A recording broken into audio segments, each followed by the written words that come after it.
Prince Harry just refused Meghan's hand in public, and the fallout behind palace doors is getting messy. Staff are getting fired, comeback hires are happening, and according to sources close to the situation, the couple's entire public image strategy is falling apart. Here's what insiders are allegedly revealing, and honestly, some of this is wilder than you'd think.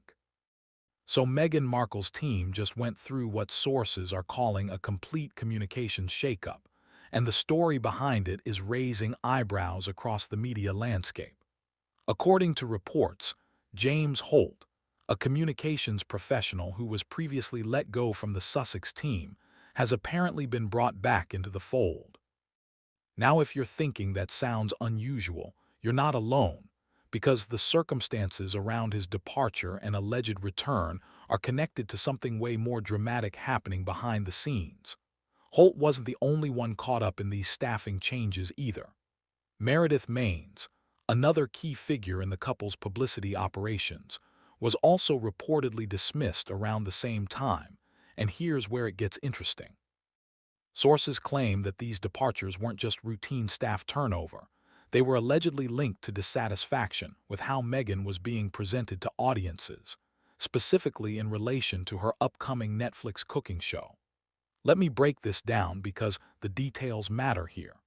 According to insiders cited in various reports, team members including Maines were allegedly blamed for failing to make Meghan's on-screen presence what the couple wanted it to be. The word being used is palatable, which is a pretty loaded term when you think about it. It suggests that there was internal concern about how viewers were responding to Meghan's media appearances, and that anxiety apparently led to some serious personnel decisions. Now, I'm not saying running a media team is easy, but when you're making staffing changes based on audience reception before a show even fully launches, that tells you something about the pressure cooker environment we're talking about here. And here's another layer to this whole situation. Meredith Maines wasn't just handling day-to-day publicity. She reportedly organized a meeting with several media outlets that later became a bit of a public relations headache. The Daily Mail and other outlets covered this meeting extensively because it looked like a coordinated effort to secure more favorable press coverage for Meghan. When that meeting became public knowledge, it added another round of scrutiny to the couple's media strategies, and according to sources, that embarrassment may have contributed to the staffing shakeup we're seeing now.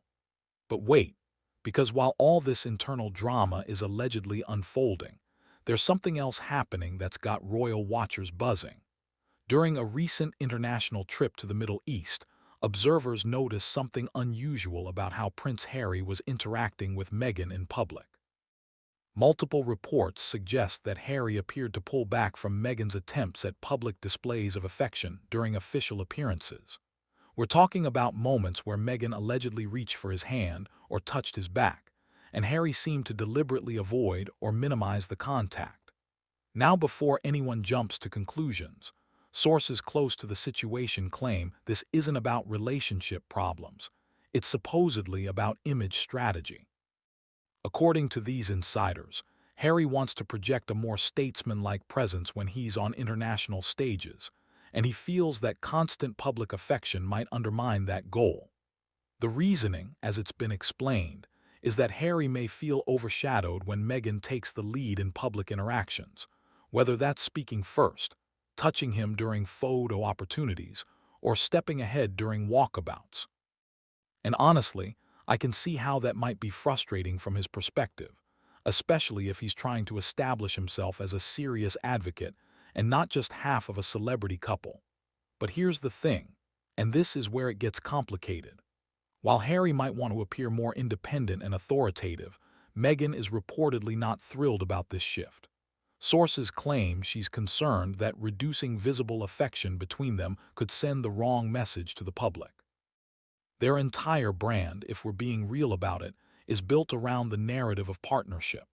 They present themselves as a united front in their humanitarian work, their media projects, and their public advocacy.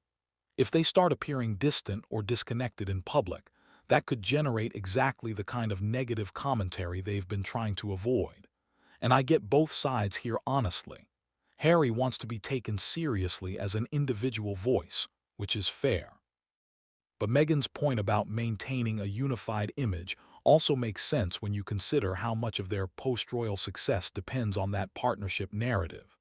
It's a tough balancing act, and from what we're hearing, they haven't quite figured out how to manage it yet. Now let's talk about how this compares to William and Catherine, because according to the script's sources, Meghan's team has some interesting opinions about the Prince and Princess of Wales. Reports suggest that Meghan believes William and Catherine have actually adopted some of the public affection strategies that she and Harry pioneered. The claim is that Harry and Meghan were the ones who made it more acceptable for senior royals to show warmth and touch in public, and that William and Catherine later incorporated similar gestures into their own appearances. Whether or not you buy that theory, the contrast between the two couples is worth noting. Observers often describe William and Catherine's public interactions as more naturally balanced. They hold hands sometimes, they show subtle affection, but it doesn't feel performative or staged. And maybe that's the key difference here. It's not about whether you show affection in public, it's about whether it feels authentic or calculated. When every gesture looks like it's been workshopped by a media team, audiences pick up on that, and it can actually backfire. Speaking of media appearances, there was also mention of a television interview involving Prince Harry that apparently didn't go well. The details in the reports are somewhat vague, but the suggestion is that the interview was poorly received, and notably, Meghan didn't participate. According to sources, she may have anticipated that the questions would be difficult or that the situation was unfavorable, so she let Harry handle it alone. And look, if that's true, it's an interesting choice because it suggests a level of strategic calculation about when to appear together and when to let each other fly solo. But it also raises questions about whether they're always on the same page about how to handle media scrutiny. The challenge for any public figure, and especially for Harry and Meghan given their unique position, is that every decision gets analyzed and interpreted. If they appear together constantly, critics say Meghan is controlling or overshadowing Harry.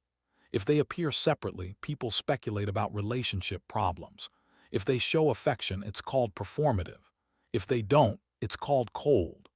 Honestly, it's a no-win situation in many ways, and I don't envy the position they're in. But at the same time, they chose to remain in the public eye after stepping back from royal duties, so managing these perceptions comes with the territory. Now here's where things get even more interesting from a professional standpoint. The reports describe the couple's current approach to public engagement as scattergun, meaning they're pursuing multiple different projects and appearances without a clear, cohesive strategy. They're doing humanitarian work, they're attending awards shows, they're developing media content, they're promoting commercial products, and according to observers, it's not always clear how these different activities connect to a larger vision. Take, for example, the bookmark product that Meghan has been promoting. Reports suggest it hasn't gained much traction with audiences, which isn't surprising when you think about it. A bookmark isn't exactly a groundbreaking product, and it's hard to see how it fits into their broader narrative about humanitarian advocacy and social impact. It feels random, and that randomness is apparently characteristic of their overall approach right now. And this is where I think the staffing issues and the image strategy problems all connect. If you don't have a clear vision for what you're trying to accomplish and how you want to be perceived, you end up making reactive decisions instead of strategic ones. You fire communication staff because a show isn't testing well. You change your public affection behavior because you're worried about looking weak. You jump between different projects hoping something will stick. That's not a recipe for long-term success. That's a recipe for chaos. The entertainment and public relations industry is brutally difficult even for people who do everything right.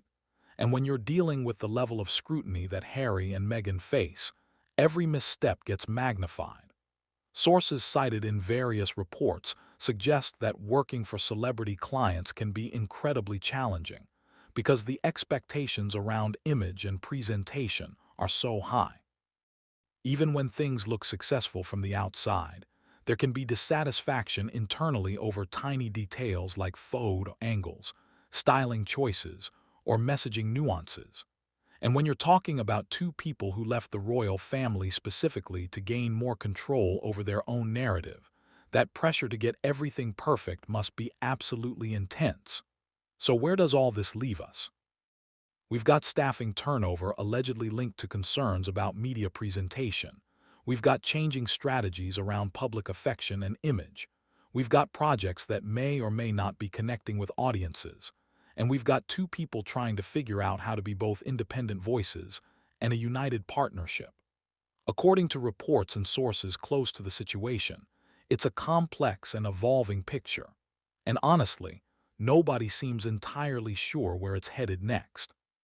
What's clear is that the couple is still very much in the process of defining what their post-royal life looks like, and they're doing it under arguably more intense scrutiny than they faced while working as senior royals. Some people will sympathize with that challenge, others will say they brought it on themselves, and most people probably fall somewhere in between.